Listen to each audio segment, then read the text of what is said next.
जी आज किस तरीके से वाराणसी आना हुआ है, किस तरीके का सम्मेलन होना है? देखिए, बनारस हमारा घर है और बनारस में आज आने का उद्देश्य हमारा है शिवपुरी विधानसभा और अजगरा, दो विधानसभाओं के कार्यकर्ता समीक्षा बैठक है।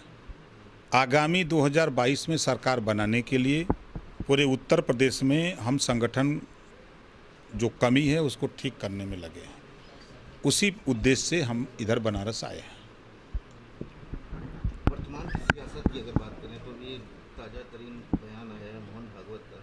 उन्होंने कहा कि हिंदू और मुसलमान जो है उनका डीएनए सेम है और गो कसी के मामले को लेकर के जिस तरीके से जो हिंदू आतंक फैलाते हैं वो आतताई। आप क्या कहना चाहते हैं? देखिए, देश में दो तरह की व्यवस्था है। उत्तर भारत में बीजेपी के लोग गोकसी की बात करते हैं और यही बीजेपी के लोग जब दक्षिण भारत में जाते हैं तो इनकी जबान बंद हो जाती है। दो तरह का सिस्टम देश में। मोहन भागवत जी इस बयान को क्यों कहे हैं? जितने बीजेपी के नेता हैं, बड़े नेता, या तो अपनी बेटी की या अपनी बहन की शादी मुसलमान से किए हैं तो डीएनए तो अब मिलेगा, लेकिन गरीब, कमज़ोर, पिछड़े, दलित को भड़काया जा रहा है। हिंदू मुसलमान में लड़ा करके वोट की बात की जाती है। ये बात अब आम जनता समझ गई है, अब इनके बहकावे में आने वाली नहीं है। अब इस नाते ये अब हिंदू मुसलमान को एक करके वोट लेने के चक्कर में है।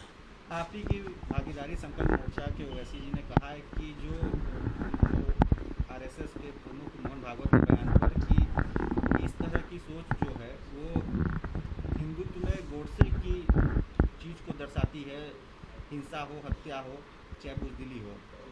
तो इस पे मोहन भागवत के बयान पे उन्होंने ये कहा है। उन्होंने जो कहा सही कहा है। फिर मैं कह रहा हूँ, दक्षिण भारत और उत्तर भारत, वहाँ यहाँ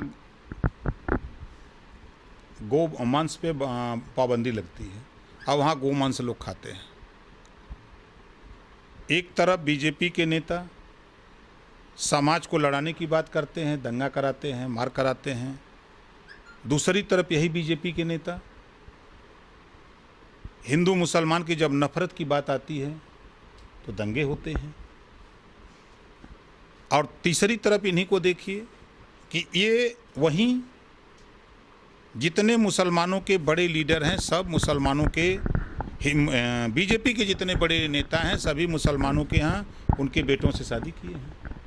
अब तो डीएनए मिलेगा ही, तो दिक्कत कहाँ है?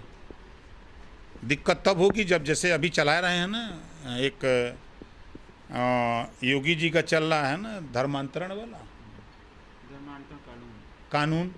क्या ये कानून प्रवीण तोगड़िया को लागू होगा? मुरली मनोहर जोशी को लागू होगा? आडवाणी को लागू होगा? कि खाली धरातल पे ही चिल्लाएंगे? ये पहले वहाँ लागू कर लें।